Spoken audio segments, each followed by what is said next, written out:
আসসালামু আলাইকুম, সবাই কেমন আছেন? আশা করি ভালোই আছেন। আজকে কচু শাক দিয়ে ভর্তা করব।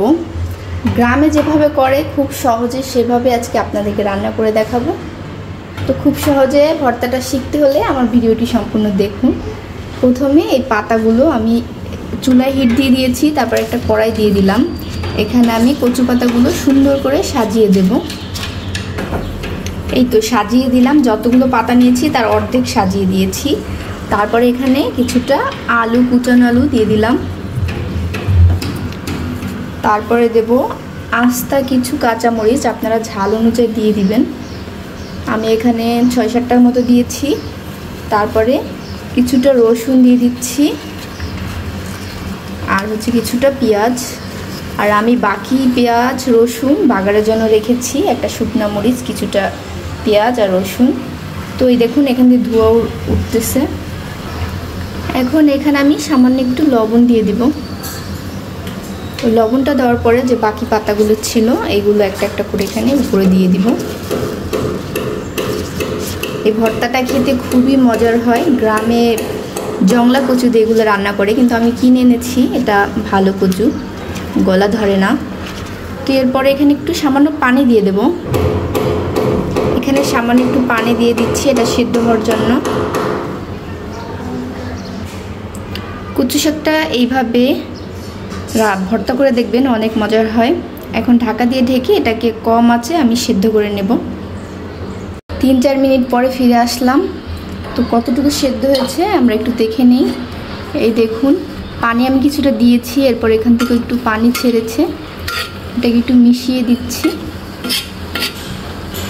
এটা একদম কম আঁচে সেদ্ধ হয়ে এমনিই গলে যাবে, এটাকে আর শিলপাটা বাটার প্রয়োজন হবে না। এখানে সামান্য একটু হলুদ দিয়ে দেব যাতে কালারটা সুন্দর আসে। এই যে একদম সামান্য একটু হলুদ দিয়ে দিচ্ছি।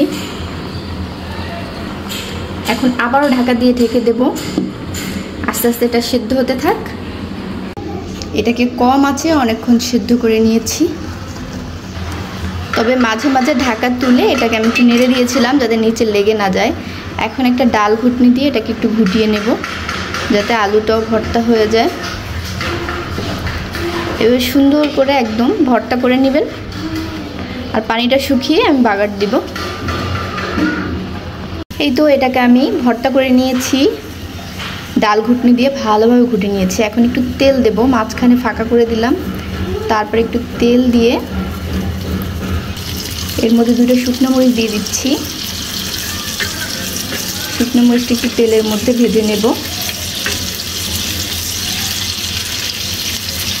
মাটির কড়াইতে আসলে রান্না করতে ভয় লাগে যে ভেঙে যায় কিনা। তো এটাকে একটু কিছুক্ষণ ভেজে নেওয়ার পরে আমি এখানে পেঁয়াজ আর রসুন দিয়ে দিব।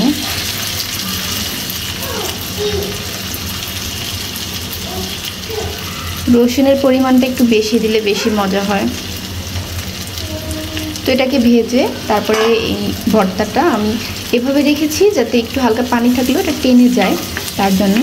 তো মাঝখানে এই পেঁয়াজগুলোকেও আমি একটু ভেজে নেব, ভেজে এটাকে পুরো মিশিয়ে একদম সব কিছু মিশিয়ে ভর্তা করে নেব। আর পেঁয়াজটা অত বেশি ভাজা লাগবে না, হালকা ভাজা হলেই হবে।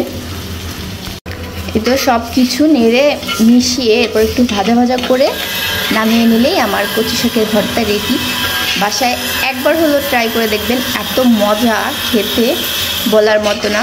আর যদি আপনার কচু কাটার সময় হাত চুলকায় তাহলে ভাববেন ওটা গলা ধরতে পারে, সেক্ষেত্রে একটু লেবু অথবা একটু আচার দিয়ে দিবেন, তাহলে আর গলা চুলকাবে না। আমার এটা কোনো রকম চুলকায় নাই, আমি আরেকদিন খেয়েছি। এই তো আমার ভর্তা রেডি হয়ে গেছে। আমার ভিডিওটি যদি ভালো লাগে অবশ্যই লাইক, কমেন্ট, শেয়ার করবেন। ধন্যবাদ সবাইকে। আল্লাহ হাফেজ।